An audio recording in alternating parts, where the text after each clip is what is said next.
Assalamualaikum warahmatullahi wabarakatuh. I'm Siti Desra Maharani from Kelas D. Jadi di video kali ini saya akan membuat video untuk menyelesaikan tugas final dari mata kuliah Semantics and Pragmatics.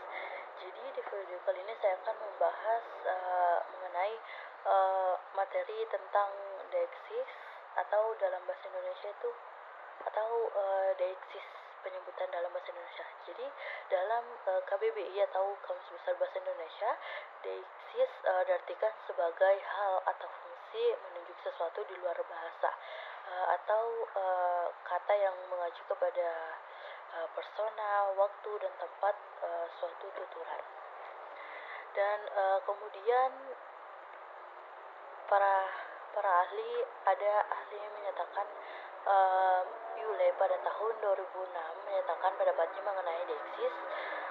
Yang deiksis adalah istilah teknis dari bahasa Yunani untuk salah satu hal mendasar yang kita lakukan dengan tuturan. Deiksis berarti penunjuk melalui bahasa. And then jenis deiksis. Jadi jenis deiksis ini yang pertama ada deiksis persona. Dan kemudian muncullah pertanyaan, apakah yang dimaksud dengan deiksis persona? Jadi deiksis persona ini berkaitan dengan peran peserta yang terlibat dalam peristiwa berbahasa. Deiksis ini biasanya kata ganti orang, berupa kata ganti orang. Contohnya persona pertama saya, aku, atau daku. Persona kedua engkau, kamu, anda, dikau. Dan persona ketiga ia, dia, nya, beliau, atau mereka. Nah, kata kunci jenis deiksis persona ini adalah kata ganti orang. Nah, contoh deiksis persona dan percakapan ini yaitu contoh Anya, kamu ikut ke rumahku tidak? Terus Feby, tidak, biarlah mereka saja yang pergi. Nah, poinnya itu pada kalimat dari pertanyaan Anya itu kamu, dan Feby itu mereka. Dan kemudian deiksis tempat. Nah, deiksis tempat ini merupakan pemberian bentuk kepada lokasi ruang yang dilihat dari lokasi pemeran dalam suatu peristiwa berbahasa. Nah, dilihat dari hubungan antara orang dan benda yang ditunjukkan. Deiksis tempat ini dibagi menjadi dua, yakni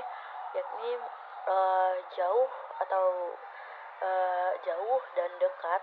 Deiksis tempat yang pertama menunjuk jarak yang jauh antara orang dan benda. Kemudian kata kunci deiksis tempat ini yaitu penyebutan jarak diukur dari lokasi penuturan jauh, seperti di sana, itu, di situ, dekat, atau di sini atau ini. Kemudian contoh deiksis tempat. Ada dua percakapan seseorang. Yang pertama, anak Anya menyatakan, kamu kapan main ke sini? Terus Feby menjawab, liburan nanti aku main ke sana. Nah, kata sini ini menunjukkan lokasi yang dekat dengan Anya atau penutur, sedangkan kata sana merupakan lokasi yang jauh dari lokasi Feby, penutur tersebut, dan dekat dengan Anya atau lawan tutur. Kemudian ada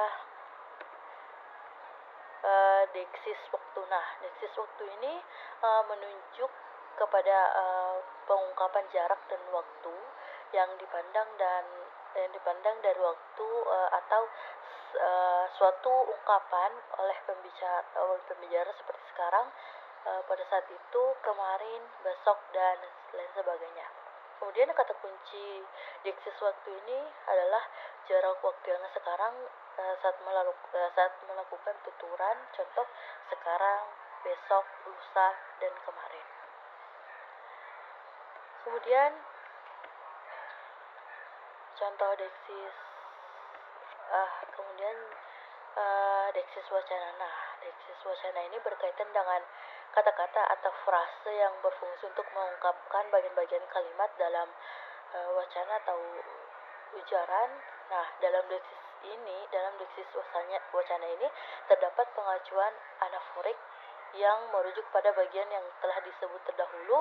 Selanjutnya dikenal adanya deksis wacana kataforis, yaitu kata-kata yang mempunyai rujukan pada isi teks sesudahnya. Nah, kata kunci deksis wacana ini terbagi menjadi dua. Yang pertama, anaforik. Nah, apa sih anaforik itu? Anaforik itu adalah kata yang merujuk pada bagian yang sudah disebut terlebih dahulu. Nah, yang kedua, kataforis. Nah, kataforis ini adalah kata yang menjadi rujukan sebelum sebuah kata disebutkan. And then